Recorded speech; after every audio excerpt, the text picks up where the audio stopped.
পরিশ্রমিকের পারিশ্রমিক ছাড়া আল্লাহ কখনোই বিদায় দেন না। আল্লাহর উপর ভরসা, কঠোর পরিশ্রম, you will success in your life. দুনিয়ার সব মানুষকে ভালোবাসতে চেও না, কারণ সব মানুষ তোমাকে ভালোবাসবে না। যে মানুষগুলো তোমাকে ভালোবাসে সে মানুষগুলো সবসময় তোমাকেই ভালোবাসবে। তুমি যদি তাকে ভালো নাও বাসো তবুও তোমাকেই ভালোবাসবে। কিন্তু যে মানুষগুলো তোমাকে ভালোবাসে না তাদেরকে যদি তুমি মন প্রাণ উজাড় করে দিয়েও ভালোবাসো, সেই মানুষগুলো তোমাকে কখনোই ভালোবাসবে না। সো নিজেকে ভালোবাসো, আর যারা তোমাকে ভালোবাসে শুধু তাদেরকেই ভালোবাসো। একটু দেরিতে হলেও বুঝতে পেরেছি কিছু মানুষ আমাদের ভালো দেখতে পারে না। আমরা ভালো কিছু করি, কিছু মানুষ সেটা কখনোই চায় না। তাদের উদ্দেশ্যে আমার একটাই কথা, আমি সবসময় তাদের জন্য দোয়া করি যেন তারা সবসময় ভালো কিছু করে। কারণ আমি এটা বিশ্বাস করি যে আল্লাহ যাকে সাহায্য করে তার আর অন্য কোনো সাহায্যের দরকার হয় না। বাপদাদার পরিচয়, টাকা পয়সা, বংশমর্যাদা ও ক্ষমতা বাদ দিয়ে নিজেকে একবার কল্পনা করুন, তাহলে বুঝতে পারবেন জীবনের আসল পরিচয়।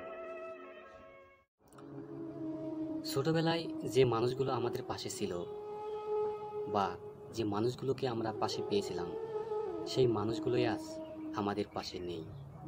একটু খেয়াল করে দেখেন, জীবনের প্রতিটি স্টেজে এসে এমন কিছু মানুষ আমাদের আশেপাশে এসেছে এবং সময়ের প্রয়োজনে আবার হারিয়ে গিয়েছে।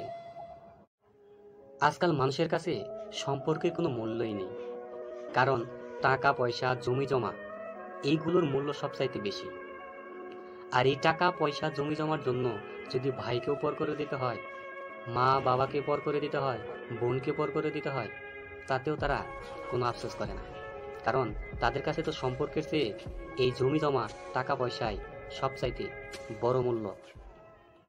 একটা কথা মনে রাখবেন, এই টাকা পয়সা, জমি জমার জন্য আপনার পরিবার, আপনার ভাই, আপনার বোনের সাথে সম্পর্ক ছিন্ন করবেন না।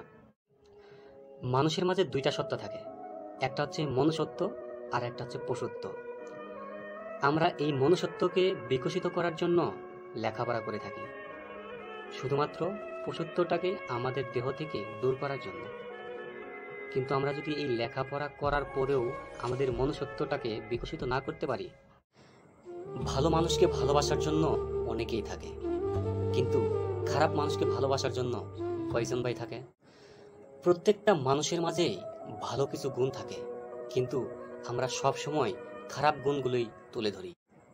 বাবা মা যেমনই হোক, তাদেরকে ভালোবাসুন, সব সময় আগলে রাখুন। হারিয়ে গেলে কখনোই আর পাবেন না। সব সময় অন্যকে দোষ দেওয়া বাদ দিন, নিজের মতো দোষ খোঁজার চেষ্টা করুন।